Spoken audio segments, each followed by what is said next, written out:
Hello, Incogweirdos Falcha. Welcome to today's historical deep dive about the Tuatha de Danann. How did they get from folk to fae? Sorry I did not post this video yesterday. I did make it, but I don't think that the fairy people were happy with my conclusion, so they whisked away the video to the underground fairy world, and thus it somehow disappeared off of my computer. So here I am, re-recording it today. Alright, so let's just talk a little bit about the name to start. The Tuatha. Tuatha means country, district, rural district. Tuathanach, it means countrymen. I think it's okay to extrapolate people out of that. Day, with the accent over the E, specifically means God. It does not mean from, or it does, without the accent, it means from, off, or of. So if you're thinking that day means of the, technically it does not, it means God. Danann is the most confusing part of the name because the only word that I can think of in Irish that is similar is the word Dan, D-A-N, with the accent over the A, and that means arts and poetry specifically. So people of the gods of arts, people of the gods poetry, it could very well be. People say that the Tuatha de Danann means people of the goddess Danu, but the word for goddess is Bandia. And so I'm not so sure about that either, but I think it could be possible that Danann is in fact talking about an ancient goddess that was brought from Europe into Ireland at some point. There certainly were goddesses named Danu and similar extrapolations of different goddesses with that name. They were often known as the Tuatha De, which just would essentially mean people of the god, and the Fair Dea, men of gods. Okay, so most people know them as the fairies of Irish mythology, but did you know that according to the ancient book, the Liber Gabála, they were real people that were somehow transformed into the fae or the she? How did that happen? Well, let's find out. So the history of Tuatha comes down through the millennia-strong bardic tradition of oral memorization of tribal history, clan demographics, stories, and myths. Fun fact, most druids had to train for at least 20 years to attain the most basic ranks within the community. If they were going to go on to be brehons, the lawgivers, chief bards, they had to study longer than that. It was very intense, and their oral tradition was specific and exacting, and I really believe that it was so strong that it can be depended on as a source of historic information. So historians mainly agree that the Liber Gabála was first compiled in the 11th century under the title of the Liber Gabála Nahéireann, which translates as the Book of Conquests of Ireland. Its authors were anonymous medieval Irish clerics who were attempting to link this oral tradition of Irish prehistory with biblical accounts, and you're really going to see it. Okay, so accordingly, because of this, the Liber Gabála is considered to be a pseudo-historical account, but again, I do not believe that eliminates it as a source of information because, again, the Celtic oral tradition was so strong, rigorous, and ancient. I think it can be depended upon. Okay, so the Tuatha were the sixth of 7 invading peoples in Irish prehistory. I'm going to try to run down this list pretty quick for you because you may have never heard of any of these other people. So, first off, we have the people of Cesar pre-flood, who arrived approximately 2361 BC. The monks, or the clerics that wrote it down, said that they arrived 40 days before the flood. I think that 40 days is a little on point. I don't know. And supposedly Cesar was the granddaughter of Noah, who was not allowed to be on the ark, so they built their own, and off they sailed to Ireland, and supposedly arrived 40 days before the flood. Okay, they didn't fare very well. They didn't hang around very long. So post-flood, approximately 2520 BC, the Partholonians show up. These peoples, given their name, more than likely came from the area of Europe that is Greece, or somewhere in the mainland above Greece would be my guess. They were considered to be descendants of Magog the Giant and Japheth, Noah's son. Noah. My Irish tutor, his name is Noah. Noah. It's even I love my tutor. I love you, Noah. Dia dit kanasatatu. Tamigoma. Okay, so after the Partholonians came the Fomorians. Now, the Fomorians are a little more difficult because they were a raiding race of sea people, potentially even the sea peoples that you've heard of that caused so much trouble throughout the Mediterranean. Some sources say that they were already raiding up and down the coast when Cesar and her small contingent arrived, and they never actually seemed to take a foothold on the island, but they did have a base on the island of Tormor, or Tory Island, from which they would launch their incursions. Now, these were, okay, so according to Liber Kabbalah, the Fomorians were the race of Ham, or the sons of Ham and the son of Noah, and they were often described of as being gigantic and monstrous. Now, if they were part of sea people, now, the sea peoples were not just one race, but they were like a confederacy of tribes from various parts of the Mediterranean. Some of the theories as to who they would be include the Phoenicians, the Etruscans, the Mycenaeans, Trojans, Philistines, Minoans, and hang on, I have to look, I forget, Pleset, Checker, Danann, and Weshesh.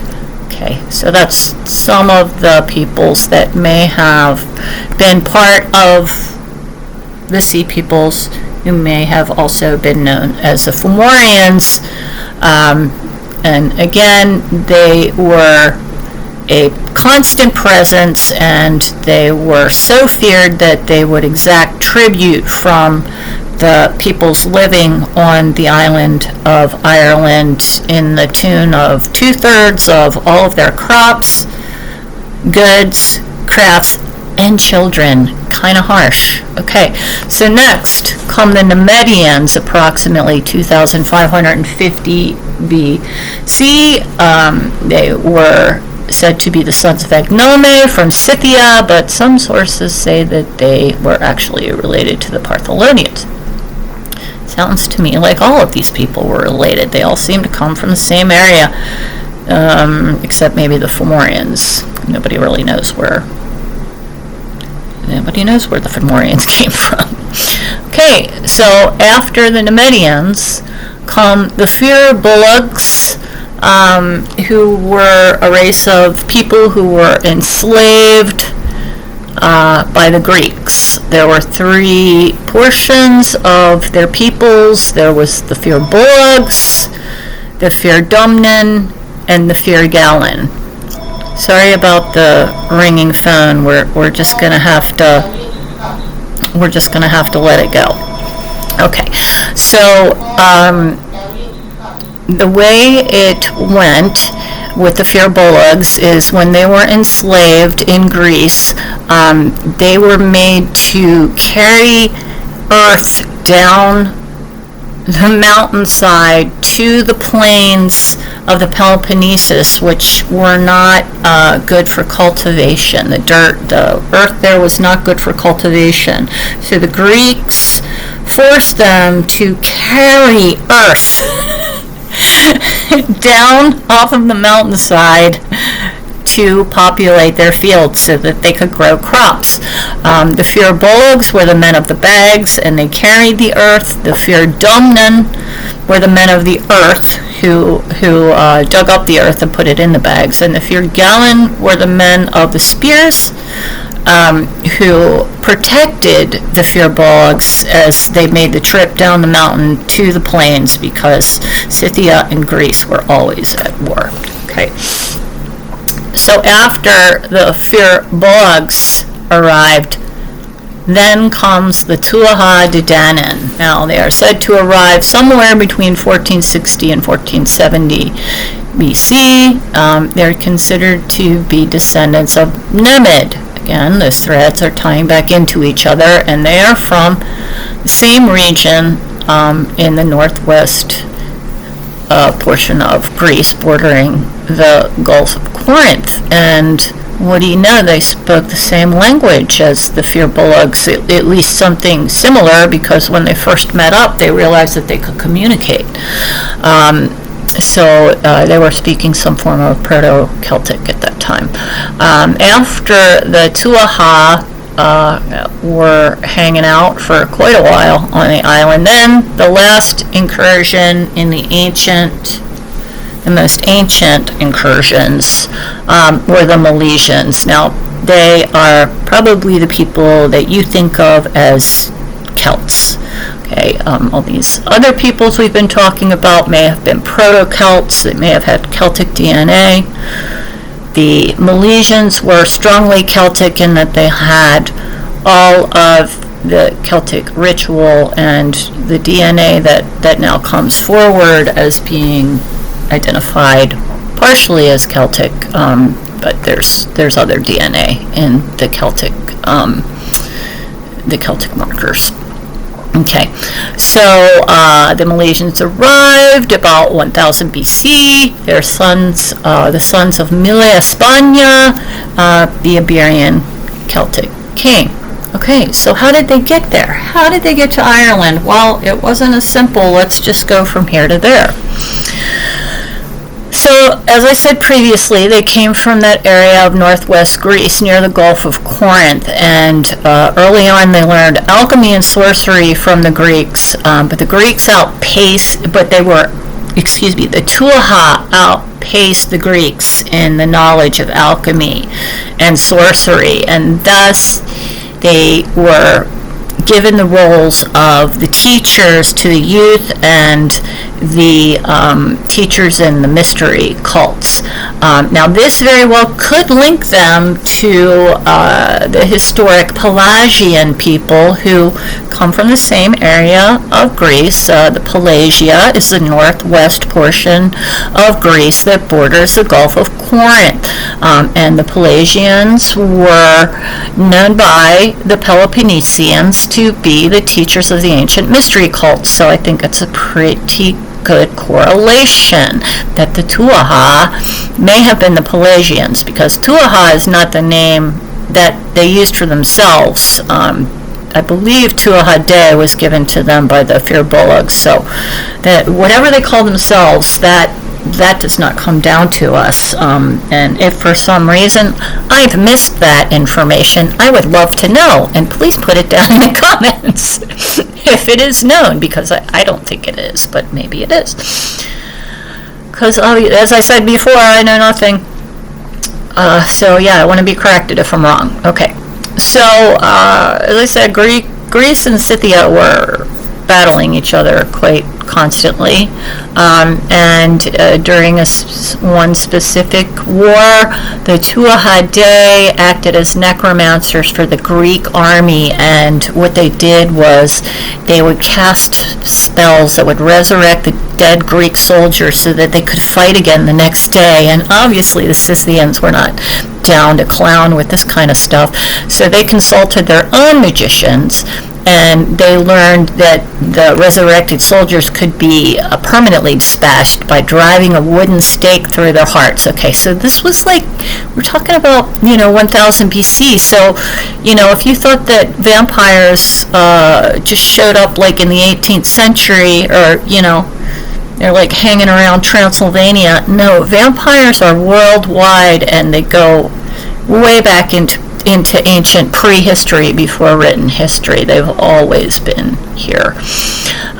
Okay, so eventually Greece lost that war, and the Tuatha fled in fear of retribution. Very rightly, I believe that I would do the same thing. So it's said by the Mrballen that initially they traveled to Scandinavia, possibly specifically Denmark, and where they were heralded as great teachers of advanced learning, and they were encouraged by the Scandinavians to establish centers of learning for their youth. This is where the 4 cities and or islands of Terra was born. Okay, Terra is known as the land of youth, and that does actually translate literally, Tyr, land, na of nog, youth. Okay, and it is it's sort of like the Irish afterlife, where you go to live a blessed existence, almost, kind of like Valhalla, but more like, talk more about kids than they do about warriors, but I do believe it to be sort of like the afterlife in Irish legends. And again, please correct me if I'm wrong. Now, Tir na Nog had 4 islands, with each had a city, a druid, and each city had one of the 4 sacred artifacts of the Tuatha Danann that they brought with them to Ireland, and they play very large in the stories, in the legends that come out of the mythological cycle. So quick rundown, because not a lot of people have heard this information. So, first city of Tir na Og was Folius, led by the druid Morfessa, and the sacred object was the Leafal. Some of you may know about the Leafal, the stone of destiny that sat upon the hill of Terra. I think it still sits upon the hill of Terra. I don't know if it's considered to be the same one. The Leafal is a stone that when the righteous and the rightful king of Ireland put his hand upon it, the stone would sing and proclaim that, yeah, this is the right dude. This is the guy I want. Or girl, but yeah, I think there may have been some. Yeah, there was. There was some queens, some Irish queens as well. The second city, Glorious, led by the druid Esthras. The sacred object was the sled, and Lu, which was Lu's spear. The god Lu, who is celebrated on August 1st, and it is known as Lutnasa, and Lu is considered to be the god of arts and crafts. Tir na Og, city number 3, is Findus with the druid Usias, and the sacred object at Findus was the Cleaf Nuada, which is the sword of Nuada, and there's awesome stories about King Nuada in the Labor Kabbalah. And the 4th city was named Murias, and the druid was named Semias, and the sacred object was the Clor Dagda, or the cauldron of Dagda, and Dagda was the main god of in Irish mythology. Now, as you see, all of these people, all of these Tuatha Dananns have evolved into gods in Ireland that kind of formed a pagan basis for worship in Ireland. But if the Llapor Gabála is to be believed, these are just people. Okay. So after the Tuatha left Scandinavia, they spent 7 years on the north coast of Scotland. Why? Anybody's guess. I don't know. I've always wanted to go there, but it's a wild, wet, and cold spot, and I don't know, maybe they were just trying to prepare them. They were trying to, like, inure themselves to the weather so that when they got to Ireland, it would seem super nice. Who knows? When they arrived in Ireland, different sources give different dates, but we're going to go with 1000 BC. The Mrballen give out the story that they arrived on this mist, and they were shrouded in mist. Historians believe that, as many invading armies do, that they simply set their ships on fire to solidify the fact that nobody was going nowhere. This is where they were staying. They were either conquering this island or going off into the sea, back into the sea where they could swim back to Scandinavia. So kind of like what Cortez did. I think they set their ships on fire to cement the invasion. Now, the Tuatha were so far advanced from the Mrballen in civilization, arts, and crafts. They had an amazing system of law and much more advanced metallurgy. And for these reasons, they were considered to be gods, and thus, at this point, began to be called the Tuatha Day, peoples of God. And it's understandable why, and this wouldn't be the first time in history that this sort of thing has happened, where a more advanced civilization shows up and the less advanced civilization worships them as gods. Okay, so the Mrballen were defeated by the Tuatha De Danann at the first battle of Moytora. The battle met at the pass of Balakatan and lasted for 4 days, as well as the Tuatha being reported to have better weapons. It is also reported that they used magic to confound the Mrballen. There's a story about the king of the Mrballen being a spell being placed upon him, where he becomes extremely thirsty in the middle, like at the crux of the battle, and has to get a drink, and he was slain as he turned and fled from the field of battle, seeking water. King Nuada of the Tuatha lost his arm to the Mrballen champion Srang, and this is how he later became Nuada Silver Arm, which is an awesome story. After defeat, the Tuatha, so impressed by the Mrballen's heroism, they granted them 1/4 of the island, and the Mrballen chose Clonut, the region whence comes the amazing Grania O'Malley, the Irish pirate queen that some of you may have heard of. Maybe we'll do a video about her one day. The people of the Tuatha would later become the gods and the goddesses of Ireland, such as the Morrigan, and she's this beautiful woman right next to me. She was a representation of the triple goddess, and the Morrigan represented death, war, and the fate aspect, and she herself was the daughter of the goddess Brigid and the god Dagda, and she was also said to be the granddaughter of Nuada Silverarm. So everybody I just mentioned, these were all people who have become part of the Irish pagan pantheon of gods.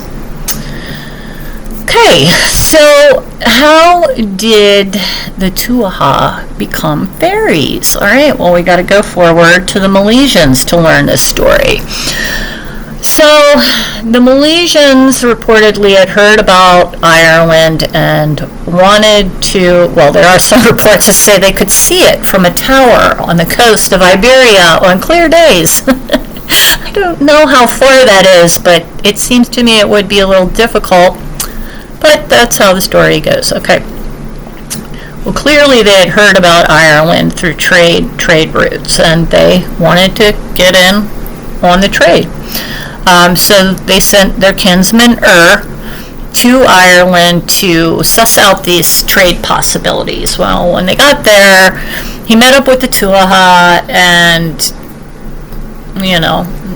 supposedly set up a genial sort of relationship where they could trade, but the Tuatha did not believe his mission. They thought he was scouting for war, and so they followed him, and before he could get back onto his boat, they killed him. When did not return, the Milesians knew that something had gone down, and so after determining that had been killed, they were hell-bent on revenge, and thus, when they went to Ireland, they went as an invading force. There's long lists of all of the chiefs and their families that sailed with the Milesians. Long lists of all the people's names who sailed and what ships they were on. Okay, so when they arrived, when the Tuatha arrived, they sent their champion, and they sent him out to make an offer to split the island 50-50. The king of the Mrballen rejected this offer in favor of warfare. At this point, the Milesians withdrew behind the infamous ninth wave to allow both sides equal time for preparation for battle. The Tuatha at this point, during this preparation period, sent out storms, magical storms. What other kind would they be?